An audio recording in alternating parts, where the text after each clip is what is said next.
Hello friends, welcome back to our YouTube channel. My name is Vinny Shandel and this channel is dedicated to students preparing for UGC NET and SET examination. Here we will cover the complete syllabus with clear concept, PYQ, previous year question and exam oriented strategy. Our aim is to make the NET and SET examinations preparations with simple, structured, and effectives for every student. If you want to crack UGC NET and SET examinations with first attempt with proper confidence, subscribe to the channel and start your preparation with us. Now, in this video, if you are serious about clearing the Saturn net, make sure subscribe this channel, like video, share it, friends. Okay.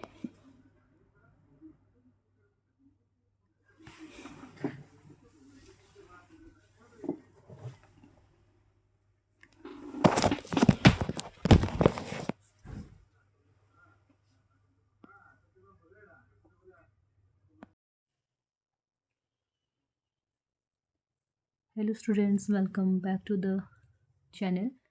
अगर आपने हमारा day first का जो teaching aptitude वाला मैंने जो unit first का जो सिलेबस इंट्रोड्यूस किया था, अगर आपने वो वाला वीडियो देखा है, अगर नहीं भी देखा है तो आप वहाँ जाके जो है उसको देख सकते हैं। और आज मैं बात करूँगी सेकेंड डे में, और यहाँ पे हम डिस्कस करने वाले हैं जो आपका सेकेंड यूनिट है। आपका जो सेट का एग्जामिनेशन है उसका जो सेकंड यूनिट है वो रिसर्च एप्टीट्यूड रहेगा। रिसर्च एप्टीट्यूड्स में आप जनरल रिसर्च के बारे में स्टडी करेंगे, और इस वीडियो में मैं आपको जो कंसेप्ट है उसको एक ईजी लैंग्वेज में बताऊंगी, और काफ़ी हद तक जो एग्जांपल्स और एग्ज़ाम ओरिएंटेड अप्रोच है उसके साथ में आपको समझाऊंगी। लेकिन इन वीडियो में जैसे अगर बात करूं तो मैं अभी सिलेबस को ही इंट्रोड्यूस कर रही हूं, तो अभी एक्सप्लेनेशन वाले कोई ज़्यादा डिटेल्स में ऐसा कुछ नहीं होगा, मतलब हल्का सा आपको इंट्रोड्यूस कर रही हूँ इन डिफरेंट कंसेप्ट के बारे में। तो यहाँ पे हम बात करेंगे रिसर्च के बारे में कि एक्चुअल्स में जो रिसर्च है वो क्या होती है, अगर हम जनरल वे में समझे तो। क्योंकि जब भी आपने रिसर्च को थोड़ा बहुत आपने स्टडी किया भी होगा, तो रिसर्च जो है हमेशा आपका जो रिसर्च जो वर्ड है वो कंप्राइज होता है टू वर्ड्स से, और जो टू वर्ड्स हैं कंप्राइज वाले वो आपका फर्स्ट वर्ड री है और दूसरा आपके पास जो है वो सर्च है। फर्स्ट इज री and second is search. First is री। अब री का मतलब क्या है? री का मतलब है generally, re means again, and re means again, and search mean to find out. Search means to find out. Re means again and research mean find out. Research is a careful investigation or inquiry, especially to search for new facts in any branch of knowledge. Simple सी बात है कि जो research है वो री और search word से मिलके बना है, और री का मतलब है अगेन, मतलब दोबारा, और सर्च का मतलब है फाइंड आउट, खोज करना, ढूंढना है आपने। एंड रिसर्च जो केयरफुल इन्वेस्टिगेशंस है वो एक इंक्वायरी की है, और स्पेशली जो भी आप सर्च करेंगे वो नया जो भी फैक्ट रहेगा या कोई भी ऐसा नॉलेज जिसको आप ढूंढना चाह रहे हो और उस नॉलेज को अंडरस्टैंड करना चाह रहे हो, तो वो हमारा रिसर्च का मीनिंग को कंप्लीट करता है। इसके अलावा रिसर्च की बहुत डिफरेंट डेफिनेशंस दी होगी। आप ऐसा समझेंगे कि जो रिसर्च होता है वो एक ऐसा प्रोसेस होता है जिसमें डिफरेंट स्टेप्स होते हैं और हम उनको प्रॉपर यूज़ करते हैं, जिसमें कलेक्शन होती है, हम एनालाइज करते हैं इंफॉर्मेशंस को, और हमारा जो अंडरस्टैंडिंग लेवल है अपने टॉपिक से रिलेटेड उसको हम और ज़्यादा इंक्रीज़ कर देते हैं। और रिसर्च जनरल वे में एक ऐसा प्रोसेस है, इंक्वायरी का है, इन्वेस्टिगेशन का है, एक सिस्टमेटिक है और एक मेथोडोलिकल वे में है, और जो कि हमारे नॉलेज को बढ़ाता है ना। इस तरह से आपने ओवरऑल जो है, अभी हम डिटेल में पढ़ेंगे बट यहाँ पे मैं थोड़ा सा आपको हल्का सा इंट्रोड्यूस करवा रही हूँ कि रिसर्च का जो मीनिंग है एक्चुअल्स में वो क्या होता है। तो आपका जो रिसर्च का ओवरऑल जो यहाँ पे यूनिट है उसमें अगर मैं बात करूँ मीनिंग, सबसे पहले आप इसमें मीनिंग को समझेंगे। मीनिंग क्या होता है, कई बार इसके डिफरेंट जो करेक्टरिस्टिक्स हैं रिसर्च के, उसी में से ही क्वेश्चंस बन जाते हैं। और what are the different types of research. Types of research बहुत ज़्यादा इंपॉर्टेंट रोल प्ले करते हैं। आपका जितने भी कॉम्पिटिटिव एग्ज़ाम होते हैं, चाहे मैं नेट की बात करूं या मैं आपका एक सेट लेवल पे बात करूं, या जो भी आपके डिफरेंट टीजीटी या कोई भी कमीशन किसी भी सब्जेक्ट से रिलेटेड कॉलेज कैडर ऐसे एग्ज़ाम होते हैं, तो इनमें आपको जो है टाइप्स ऑफ रिसर्च में क्वेश्चंस ज़रूर देखने को मिलते हैं। तो टाइप ऑफ एजुकेशन नहीं, टाइप्स ऑफ रिसर्च की अगर मैं बात करूं, तो रिसर्च जो है बेसिकली वो 3 टाइप्स में ही डिवाइड होती है। फर्स्ट आपका बेसिक रिसर्च होता है, सेकंड आपकी अप्लाइड रिसर्च होती है, और थर्ड जो रिसर्च है वो आपका एक्शन रिसर्च रहता है। लेकिन अप्लाइड बेसिक रिसर्च को थोड़ा साइड में रखते हुए जो मेन जो आपका सेट एग्ज़ाम का पेपर फर्स्ट का जो मेन फोकस रहता है वो आपका एक्शन रिसर्च के ऊपर रहता है। क्योंकि एक्शन रिसर्च का मतलब क्या है, एक्शन रिसर्च मतलब इमीडिएट एक्शंस होगा, और इमीडिएट आप किसी भी प्रॉब्लम्स को जो है आप फाइंड आउट करने की कोशिश जो है हम करते हैं। और जो एक्शन रिसर्च का जो ओवरऑल जो टर्म दी गई है, ऐसा क्वेश्चन भी पूछा जाता है कि एक्शन रिसर्च जो है वो किसने दिया था, तो कर्ट लेविन का रोल रहता है। 1940 की ये बात है, उसमें कर्ट लेविन ने ही एक्शन रिसर्च के ऊपर जो है इस टर्म को उन्होंने कॉइन किया था। और एक इवेलुएटिव फॉर्म में इन्वेस्टिगेशन ही है। इसमें आप एनालिटिक वे में रिसर्च मेथड्स को प्रॉपर डिज़ाइनिंग को ध्यान में रखते हुए प्रॉब्लम्स को डायग्नोज करते हैं, और जो रिसर्चर होता है उसने क्या करना है कि एक प्रैक्टिकली सॉल्यूशंस को, मतलब एक प्रैक्टिकल वे में सॉल्यूशंस को जो है वो फाइंड आउट करता है। अगर मैं सिंपल लैंग्वेज में बोलूँ तो एक्शन रिसर्च इमीडिएट है किसी भी प्रॉब्लम का सॉल्यूशंस फाइंड आउट करने के लिए। और इसमें जो क्वेश्चंस रहता है वो आपके एक्शन रिसर्च के जो आपके पास स्टेप्स होते हैं उसी के ऊपर ही मेन फोकस रहता है। अगर मैं एक्शन रिसर्च के बारे में बात करूं तो एक्शन रिसर्च में ओवरऑल आपका जो है वो चलता है PAOR, इस तरह से। ये ये है आपका एक्शन रिसर्च के जो स्टेप्स हैं। P जो है वो प्लान को रिलेट करता है, A जो है एक्शन को करता है, O आपका ऑब्जर्व को करेगा, और आप R जो है आपका रिफ्लेक्ट को करेगा। तो कई बार ये ऐसा सीक्वेंस पूछा जाता है कि कौन प्लान पहले होगा, एक्ट पहले होगा, ऑब्जर्व पहले होगा, या रिफ्लेक्ट पहले होगा। तो ये बहुत इंपॉर्टेंट है, ये आपने हमेशा जो है उसको ज़रूर देखना ही देखना है कि एक्शन रिसर्च जो है किस तरह से यहाँ पे इसके स्टेप्स जो हैं वो हाईलाइट होते हैं। तो ये तो टाइप्स की बात है। फिर आपके पास करेक्टरिस्टिक्स हैं। करेक्टरिस्टिक्स के बारे में भी आपको अच्छे से पता होना चाहिए कि रिसर्च की जो डिफरेंट्स जो करेक्टरिस्टिक्स हैं वो कौन कौन सी हैं, वो बहुत इंपॉर्टेंट हैं। ऑब्जेक्टिविटी है आपके पास, रिलायबिलिटी है आपके पास। रिलायबिलिटी में आप डिफरेंट टाइप्स की रिलायबिलिटी के ऊपर आपका फोकस होगा। इसमें भी कई बार क्वेश्चन पूछे जाते हैं कि इंटरेटर क्या है, टेस्ट और रीटेस्ट क्या है, पैरेलल फॉर्म क्या होती है, एक इंटरनल कंसिस्टेंसी रिलायबिलिटी क्या होती है, फिर वैलिडिटी। क्योंकि रिलायबिलिटी की बात जहाँ है तो डेफिनेटली आपने वैलिडिटी को भी करना है। और आप जब वैलिडिटी के बारे में कर रहे हैं ओवरऑल, तो वैलिडिटी के डिफरेंट्स कौन कौन से टाइप्स हैं, इंटरनल वैलिडिटी क्या होती है, एक्सटर्नल वैलिडिटी क्या होती है, आपका जो फेस वैलिडिटी है, कंटेंट वैलिडिटी है, क्राइटेरियन वैलिडिटी है, और साथ में कंस्ट्रक्ट वैलिडिटी है। ये सारी चीज़ें भी आपने ध्यान में रखनी है, क्योंकि ये सारी चीज़ें जो हैं आपका वैलिडिटी के ही टाइप्स हैं। लेकिन जो वैलिडिटी है वो कैरेक्टरिस्टिक्स ही रहेगी, मतलब विशेषता रहेगी आपके रिसर्च की, अनुसंधान की। और एक्यूरेसी भी रहता है, क्रेडिबिलिटी भी रहता है, जनरलाइजेशन। तो ऐसे डिफरेंट पॉइंट्स हैं। इसमें आगे डिटेल्स में आप करेंगे जब मैं आपको आगे की वीडियोज़ जो हैं वो डालूँगी। लेकिन एक आपका इसमें सबसे मोस्ट इम्पॉर्टेंट कैरेक्टरिस्टिक्स रहता है एम्पिरिकल रिसर्च। मैंने बहुत ऐसे प्रीवियस ईयर क्वेश्चंस में भी, और जब भी मैंने पिछला नेट का एग्ज़ाम, सेट का एग्ज़ाम जब भी दिया है, तो मैंने देखा है कि एम्पिरिकल रिसर्च से बहुत बार क्वेश्चंस आता है और हम उस क्वेश्चंस को गलत कर जाते हैं। तो एम्पिरिकल जो रिसर्च होती है उसका जो एक बेस है वो रियल लाइफ एक्सपीरियंसेस पे ही होता है। डायरेक्ट एक्सपीरियंसेस पे होता है। हम ऑब्जर्वेशंस करते हैं, जो भी रिसर्चर है मतलब वो ऑब्जर्व करेगा, एक डायरेक्ट एक्सपीरियंस को लेगा और एक रियल लाइफ एक्सपीरियंस। तो इसका कंसेप्ट आपको बिल्कुल टिप्स पे होना चाहिए कि मेन जो एम्पिरिकल है वो रियल लाइफ एक्सपीरियंसेस हैं, डायरेक्ट एक्सपीरियंसेस हैं, ऑब्जर्वेशंस के ऊपर फोकस करता है। क्योंकि जो आपका पेपर सेट करने वाला एग्जामिनर है उसने एम्पिरिकल रिसर्च को ऐसे घुमाया होता है क्वेश्चंस के फॉर्म में, तो आप एकदम समझ जाओ कि रियल लाइफ एक्सपीरियंसेस के बारे में बात की गई है। तो ये एम्पिरिकल ही हो सकती है, या डायरेक्ट एक्सपीरियंसेस है एम्पिरिकल है, ऑब्जर्वेशन है तो ये एम्पिरिकल ही है। क्योंकि रियल लाइफ सिचुएशंस हैं और वहीं पे आप डील करेंगे जो भी कंक्रीट डाटा है, और वहीं पे जो एक्सटर्नल वैलिडिटी होती है उसी का रिजल्ट जो है ओवरऑल जो रिसर्च है उसमें वो आ जाता है। तो एम्पिरिकल रिसर्च भी यहाँ पे इसका कैरेक्टरिस्टिक्स बहुत ही इंपॉर्टेंट है। क्लियर?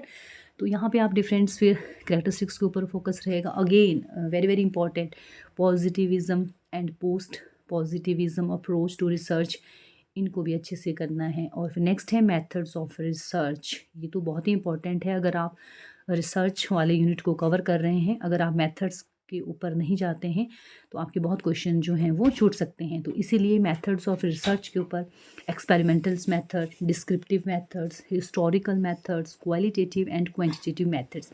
यहाँ पे इन्होंने मेथड्स करके ही डाला है क्वालिटेटिव क्वांटिटेटिव, लेकिन ये हमारी क्वालिटेटिव भी रिसर्च है, क्वांटिटेटिव भी रिसर्च है। कि क्वालिटेटिव रिसर्च में कौन कौन रहेगा, क्वांटिटेटिव में आपका जो है कौन कौन रहेगा ओवरऑल्स। तो किस तरह से जो है आपकी डिफरेंट जो रिसर्च है वो कौन कौन सी रिसर्चें आएंगी, है ना। एक्सपेरिमेंटल्स में भी आप डिटेल्स में करेंगे जब भी आपने ओवरऑल करना, या मैं करवाऊंगी आप लोगों को।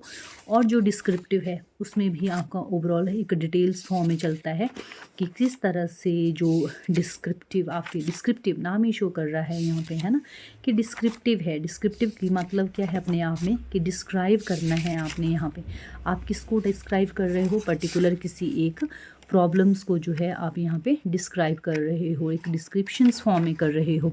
तो मेन जो ऑब्जेक्टिव्स होता है डिस्क्रिप्टिव रिसर्च का, वो हमें डिस्क्राइबिंग फॉर्म में, स्पेशली जो भी स्टेट ऑफ अफेयर्स हैं या जो भी पर्टिकुलर टाइम में आप स्टडी कर रहे हैं, मेन एम यही रहता है, इसका मेन उद्देश्य जो है वो एक्यूरेटली है एंड सिस्टमेटिकली है, डिस्क्राइब करेगा वो पर्टिकुलर पॉपुलेशंस को, है ना। किसी सिचुएशन को कर सकता है, किसी फेनोमेना को कर सकता है। तो डिस्क्रिप्टिव रिसर्च इन जनरल बात करूँ मैं, अगर descriptive research answered the question who, what, where, when and how. तो ऐसे क्वेश्चन जो है डिस्क्रिप्टिव रिसर्च में रहते हैं, कैसे, कब, कहाँ, क्या, कौन, ऐसे क्वेश्चन आते हैं। और in simple word descriptive research is all about describing the phenomena, observing and drawing conclusion from it. बिल्कुल डिस्क्राइब करना है आपने किसी भी प्रेजेंट, जो भी आपने ओवरऑल जो है ऐसा करंट अफेयर है या कोई भी ऐसा पर्टिकुलर टाइम स्टडी कर रहे हैं, एक्यूरेटली फॉर्म है और सिस्टमेटिकल वे में जो हम स्टडी करते हैं। तो ये तो डिस्क्रिप्शंस की बात है। इसके अलावा बहुत ज़्यादा है कि सर्वे रिसर्च है, को रिलेशंस है, काउजल कंपैरेटिव है, वो डिस्क्रिप्टिव रिसर्च का ही पार्ट रहता है। को रिलेशन स्टडी है, को रिलेशंस में भी आपका काउजल कंपैरेटिव रिसर्च को आप हाईलाइट करोगे। और एक्स पोस्ट फैक्टोरियल रिसर्च, यहाँ पे सिलेबस में तो ये चीज़ें ऐसे शो की हैं कि एक्सपेरिमेंट है, डिस्क्रिप्टिव है, हिस्टोरिकल है, लेकिन इसके अलावा आपके बहुत सारी चीज़ों को आपको यहाँ पे थोड़ा सा डिटेल में पढ़ना पड़ेगा। एक्स पोस्ट फैक्टोरियल रिसर्च है, ये भी बहुत ही इंपॉर्टेंट है। होती क्या है, एक्स पोस्ट है, आफ्टर वर्ड के बारे में बात होती है इस रिसर्च में, कि ऑलरेडी चीज़ हो, मतलब जो भी ओवरऑल एक ऐसी घटना वो हो चुकी है, उसके बाद के बारे में जो है आप बात कर रहे हैं। क्योंकि एक्स पोस्ट फैक्टर में क्या होता है, ओवरऑल ये सोशल साइंसेस या बिजनेस ऑर्गेनाइजेशंस में यूज़ होती है। मेन इसका जो फेनोमेना है वो after that has occurred at the time of its occurrence. Basically ये डील करती है non manipulated variables particular phenomena में। तो ज़्यादा डिटेल में नहीं, मैं ये सिलेबस इंट्रोडक्शंस का ही है, नहीं तो आप ही कंफ्यूज हो जाओगे। तो मेन जो एक्स पोस्ट फैक्टोरियल रिसर्च, लेकिन जो रिसर्च वाला पोर्शन है इसमें स्टेप्स हैं फिर रिसर्च के, कि कौन कौन से स्टेप्स हैं, क्वालिटेटिव में क्या रहेगा, क्वांटिटेटिव में क्या रहेगा, थीसिस क्या होती हैं, जब भी हम आर्टिकल्स राइटिंग किस तरह से चलता है, क्या फॉर्मेट रहता है, किस स्टाइल को हम प्रेफरेंस करते हैं। आपका जो है ओवरऑल्स AP आपने देखा होगा कि अलग अलग में है आपका, है ना। तो वो जो एक रेफरेंसेस जो स्टाइल्स होता है फॉर्मेट का, उसको उसके बारे में भी आपको पता होना चाहिए। और साथ में एक applications of ICT in research कैसे आप अप्लाई करोगे, रिसर्च एथिक्स क्या होते हैं ओवरऑल्स गुड, अगर मैं बात करूँ यहाँ पे तो एथिक्स का होना बहुत ज़रूरी है आपका ओवरऑल एजुकेशन रिसर्च में। तो ये तो आपका यहाँ पे मतलब सिलेबस में किया है, लेकिन इसके अलावा भी आपको रिसर्च वाले यूनिट्स में बहुत ऐसी चीज़ों को आपको बहुत डीप वे में पढ़ना पड़ेगा। यहाँ पे आप अगेन आपका फोकस जो है थोड़ा बहुत एक डेप्थ वे में सारी चीज़ों को रहेगा। बेसिक ऑफ प्रोसेसेस की अगर मैं बात करूँ तो जैसे नैरेटिव रिसर्च क्या होती है, फिनोमेनोलॉजिकल क्या होता है, एथनोग्राफी से बहुत बार क्वेश्चंस आता है। एथनोग्राफी मीन्स पर्टिकुलर किसी कल्चर के ऊपर जो है स्टडी हो रही है ना। तो ऐसे केस स्टडी रिसर्च है, जैसे कंटेंट एनालिसिस है, ग्राउंडेड थ्योरी हैं, ये सारी चीज़ें भी हमें रिसर्च वाले पोर्शंस में जो है वो कवर करनी पड़ती हैं, मतलब हमें करनी ही पड़ेगी। और main what are the main difference between the quantitative and qualitative research, क्या डिफरेंस है, रिसर्चर इसमें क्या करता है, क्वालिटेटिव में क्या करेगा, कैसी अप्रोच को आप अडॉप्ट करते हो, आप डाटा कलेक्शंस क्या करते हो, बेसिक जो स्टेप्स हैं वो क्या रहते हैं। तो इस तरह से जो है ओवरऑल्स बहुत चीज़ें इसमें आपको करनी पड़ती हैं।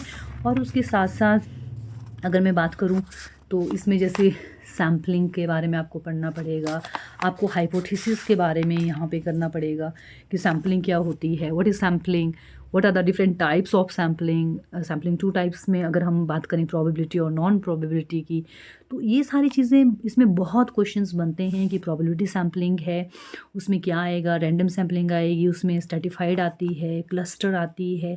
तो ये जितनी भी टाइप्स हैं आपके प्रोबेबिलिटी सैम्पलिंग के, तो इससे बहुत क्वेश्चंस आते हैं कि बताओ स्ट्रैटिफाइड जो सैम्पलिंग है वो कौन से सैम्पलिंग में होती है, नॉन प्रोबेबिलिटी में होती है कि प्रोबेबिलिटी में होती है। जब आपको अच्छे से पता होगा तभी आप उन क्वेश्चनों को कर पाएंगे। या नॉन प्रोबेबिलिटी की अगर मैं बात करूँ, मतलब non random sampling, non probability में जजमेंटल आती है, आपकी कोटा सैम्पलिंग आती है, और एक्सीडेंटल सैम्पलिंग आती है, स्नोबॉल सैम्पलिंग आती है।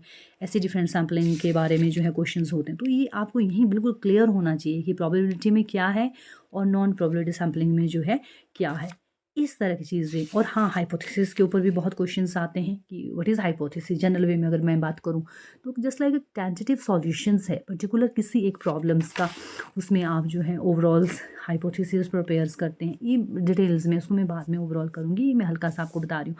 तो सैम्पलिंग एरर के ऊपर क्वेश्चंस आता है कि सैम्पलिंग एरर होता क्या है एक्चुअल्स में, है ना। तो सैम्पलिंग एरर की एक प्रॉपर जो डेफिनेशंस हैं वो आपको प्रॉपर होनी चाहिए कि कब होता है। और टाइप 1 एरर और टाइप 2 एरर से आपको बहुत क्वेश्चंस देखने को मिलते हैं। मतलब प्रीवियस ईयर जितना भी आप नेट और सेट का एग्ज़ाम देखेंगे, आप ज़रूर आपको उसमें जो है टाइप 1 और टाइप 2 एरर के ऊपर क्वेश्चंस देखने को मिलेंगे। आगे मैं आपको जैसे जैसे वीडियोस आगे चलती रहेगी मैं आपको ज़रूर इन चीज़ों के बारे में बताऊंगी। और पैरामीट्रिक टेस्ट क्या होते हैं, कौन कौन से पैरामीट्रिक टेस्ट में आते हैं, टी टेस्ट है, जेड टेस्ट है, अनोवा है, और नॉन पैरामीट्रिक टेस्ट क्या होते हैं। तो ये सारी चीज़ें भी आपको पता होनी चाहिए। और हाँ, इसमें आपका स्क्यूनेस वाला नॉर्मल डिस्ट्रीब्यूशंस की अगर मैं बात करूं, है ना, कि नॉर्मल जो डिस्ट्रीब्यूशन जो कर्व है एक, वो किस तरह से ओवरऑल है, स्क्यूनेस है, आपका कर्टोसिस है। तो इसमें हम फिर अलग अलग आगे को प्लेटिक कर्टोसिस है, लेप्टोकर्टिक है, इस तरह की चीज़ों को हम और डिटेल्स में करेंगे, है ना।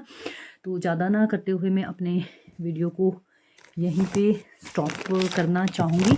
और आपको जितना भी इसके साथ साथ स्टॉप करने से पहले मैं थोड़ा सा आपको हल्का सा फिर से इन चीज़ों को, ये तो हमारे सेकंड यूनिट के बारे में ओवरऑल बात थी, लेकिन सेकंड यूनिट के साथ साथ आपको यूनिट थर्ड में कॉम्प्रिहेंशन वाला पोर्शन है। कॉम्प्रिहेंशन में एक पैसेज होता है और उसको आपने प्रॉपर रीड करना होता है। वहाँ से पता चलता है कि हमारा पैसेज जब हम रीड करते हैं हमारा जो अंडरस्टैंडिंग लेवल है वो किस हद तक हमने अचीव किया हुआ है, तभी हम उन क्वेश्चंस को अच्छे से कर पाते हैं, कितने टाइम पीरियड्स में हम कर रहे हैं। गिवन पैसेज होता है, उसमें 5 क्वेश्चंस होते हैं, तो आपको 5 में से क्वेश्चन जो है पाँचों ही करने होते हैं। लेकिन ओवरऑल आपकी एक जो है वो एबिलिटी को चेक किया जाता है, एक नॉलेज और एक आपका अंडरस्टैंडिंग लेवल्स को।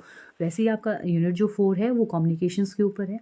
तो कम्युनिकेशंस में भी क्या है, कम्युनिकेशंस के बारे में पता होना चाहिए कि व्हाट इज़ कम्युनिकेशन, क्या है communication. Communication means mutual sharing of our ideas through with the help of sender and specially receiver, क्योंकि सेंडर का भी इंपॉर्टेंट रोल है और रिसीवर का भी, और बीच में आपका फीडबैक चलेगा, मतलब चैनल चलेगा। आगे हम थोड़ा डिटेल करेंगे मीनिंग, टाइप्स, करेक्टरिस्टिक्स कम्युनिकेशन की, इफेक्टिव कम्युनिकेशंस क्या होता है, वर्बल कम्युनिकेशंस क्या है, नॉन वर्बल कम्युनिकेशंस क्या है, और साथ में डिफरेंट बैरियर्स क्या हो सकते हैं इफेक्टिव कम्युनिकेशंस में, और मास मीडिया और सोसाइटी का क्या रोल रहेगा। तो ये सारी चीज़ें जो हैं हम, आपका यूनिट जो थर्ड है वो कॉम्प्रिहेंशंस का रहेगा, और जो आपका नेक्स्ट है वो आपका जो है यूनिट फोर है, जिसमें आप कम्युनिकेशंस और इसके डिफरेंट टाइप में again verbal and non verbals के बारे में जो है हम यहाँ पे बात करेंगे कि किस तरह से जो है ओवरऑल्स यहाँ पे कम्युनिकेशन की जो प्रोसेसिंग है, और कौन कौन से क्वेश्चन जो है इसमें हमेशा देखने को आपको मिल सकते हैं। ओके, तो ज़्यादा टाइम ना लेते हुए मैं अपने इस वीडियो को यहीं पे स्टॉप करना चाहूँगी। And then if at the end मैं यही कहना चाहूँगी कि if you are serious about your clearing HP set examinations paper first and also the June NET paper first, make sure to subscribe to the channel, like the video and share it with your friends. Thank you so much.